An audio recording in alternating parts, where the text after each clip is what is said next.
Vamos a hablar de la primera declaración pública que da Bolsonaro tras su partida, ¿no es cierto?, a Estados Unidos, con la socióloga, politóloga y doctora en Relaciones Internacionales, además coordinadora regional de la Conferencia Americana de Organismos Electorales Subnacionales por la Transparencia Electoral, Paula Gómez, conectada a esta hora con toda Latinoamérica a través de DNews. ¿Cómo está, profesora? Hola, buenos días, también bien, y muchas gracias por la invitación a hablar con usted hoy. Muchas gracias. ¿Qué le ha parecido lo que ha dicho Bolsonaro ayer en esta primera aparición? Bolsonaro es una figura que tiene un carisma que atrae a muchos de sus seguidores, a muchos de sus apoyadores. Entonces, la plataforma que está intentando en este momento de demostrar sus declaraciones, todas son siempre muy voltadas a quienes lo siguen, tiene todo un vocabulario propio, tiene toda una manera de hablar con su público. Entonces, esa es una manera de que Bolsonaro encontró también de hacer con que sus apoyadores, sus seguidores también se mantengan conectados con él.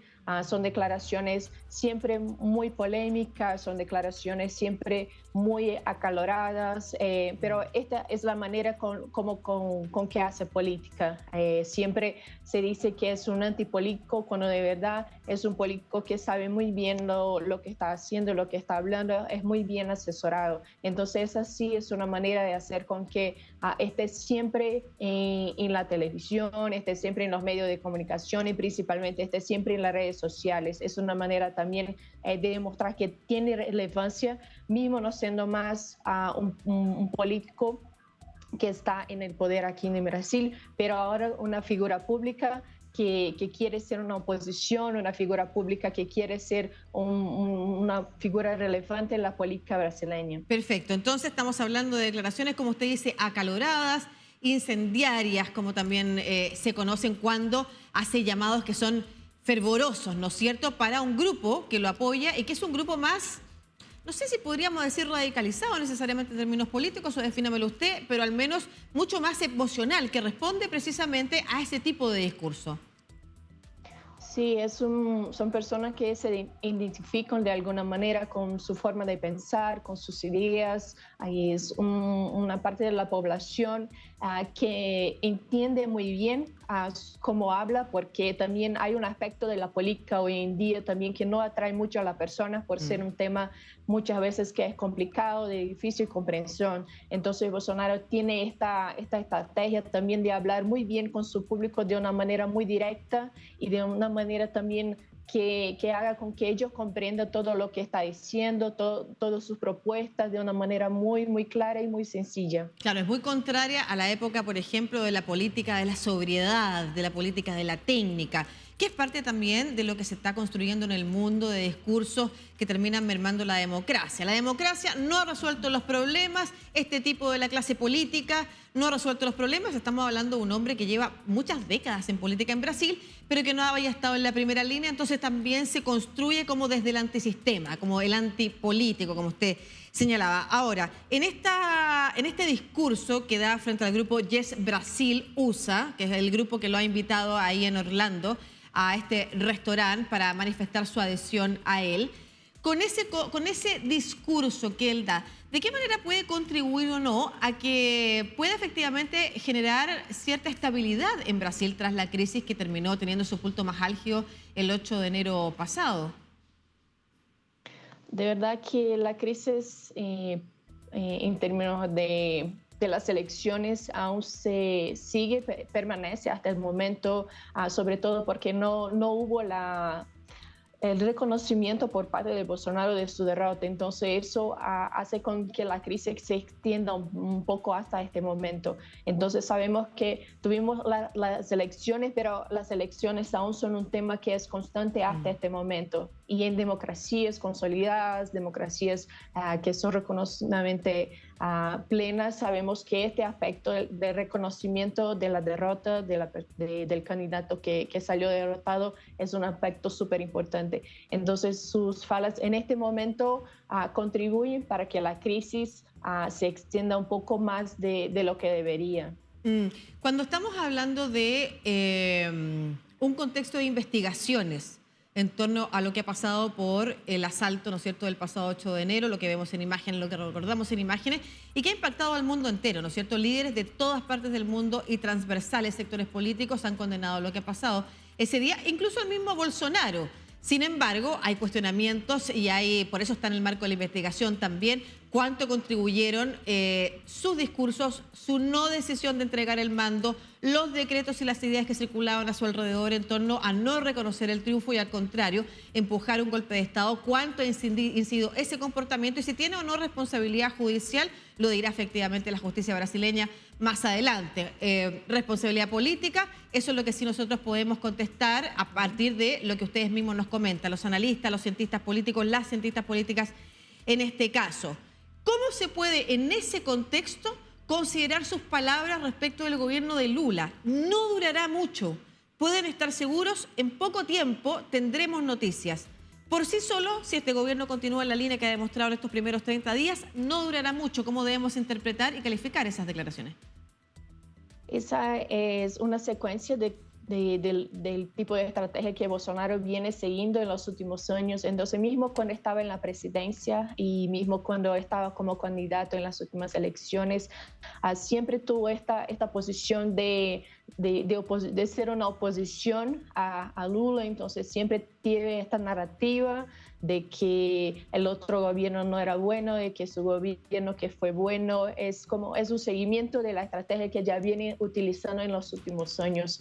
Vamos a ver esto también como parte de su estrategia para las próximas elecciones, tal vez que se postule a candidatos. Es una narrativa que funciona muy bien a su partido, a sus correligionarios. Entonces, es un seguimiento mismo de lo que ya viene haciendo en los últimos años. ¿Y de qué manera se tiene que interpretar entonces en este contexto de sus ganas de seguir en política, de su, al menos en términos discursivos, rechazo a la irrupción de los tres poderes que fue considerado como un intento de golpe de Estado, la idea de permanecer en Estados Unidos, de pedir una visa para permanecer en ese país? Eso se da sobre todo debido a posibilidad de una investigación que venga a enfrentar en Brasil debido a los actos antidemocráticos. También vamos a tener ahora el tema de la cuestión indígena también que viene apareciendo, no solo este tema de los actos antidemocráticos que tuvieron Palco en Brasil, pero también hay otros temas en política doméstica que están apareciendo y que posiblemente van a agravar un poco la reputación, van a agravar un poco como es visto en Brasil, y para él no es bueno que esté aquí en este momento para que de alguna manera vea que su imagen pública pueda ser manchada de alguna forma. Entonces, profesora, perdón. También es una forma de hacer con que su reputación se mantenga. Ok. Perdón, continúe. Sí, continúe con la idea. ¿Es una manera de que su reputación se mantenga? Se mantenga, sí, exactamente, que se mantenga intacta junto a las personas que lo siguen también, porque tiene mucho que ver con esta idea de que es un político que tiene una reputación inavalable. Entonces, de alguna manera está intentando hacer con que esta permanece en Estados Unidos, con que su reputación no sea manchada de alguna manera con las polémicas que viene apareciendo en la política nacional aquí en Brasil. Sí, yo por favor quiero que usted nos hable unos minutos finales de lo que ha pasado con la investigación en torno a los Yanomami, ¿no es cierto? Estoy efectivamente pronunciando bien. Esta tribu indígena, esta comunidad indígena en Brasil, que va a ser también sujeto de investigación, como usted ha señalado. ¿Nos puede contar un poquito más qué es lo que ha pasado, qué es lo que se ha descubierto en ese contexto?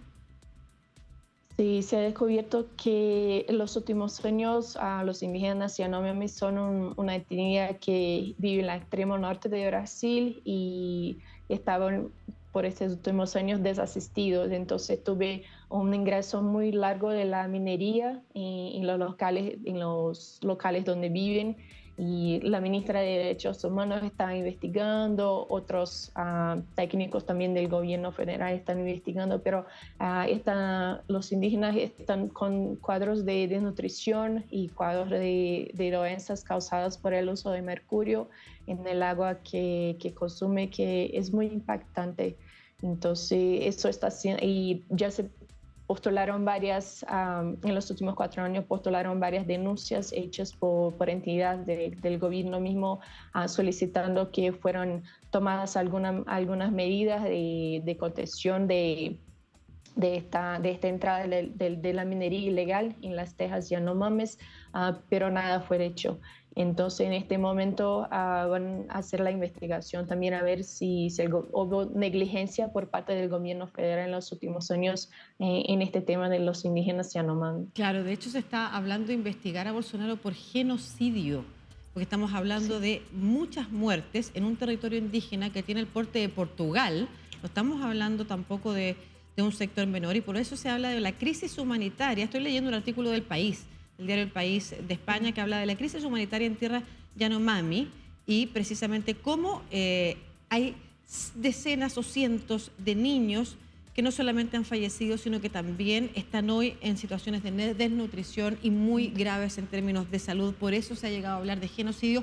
Otra materia entonces por la que tendrá que ser investigado Jair Bolsonaro, y que nos ha comentado aquí la politóloga, socióloga y doctora en Relaciones Internacionales Paula Gómez, que podría ser parte de lo que mantendrá alejado a Bolsonaro de Brasil y por las razones que está pidiendo visado, sin dejar, como usted señalaba, de hacer discursos acalorados en contra del gobierno de Lula da Silva. Veremos también las reacciones que desde ahí lleguen respecto a esta idea de que es un gobierno que durará poco.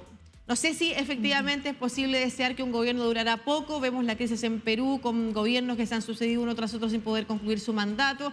Hasta hace poco se aspiraba desde la clase política a que el próximo gobierno fuera del sector propio. Ahora estamos viendo cómo hay expresidentes o presidentes que se exponen también a la idea de que sus mandatos no terminen, lo que significativamente es un símbolo de las crisis políticas que hay en Latinoamérica. Un abrazo, muchas gracias, profesora, que esté muy bien. Gracias.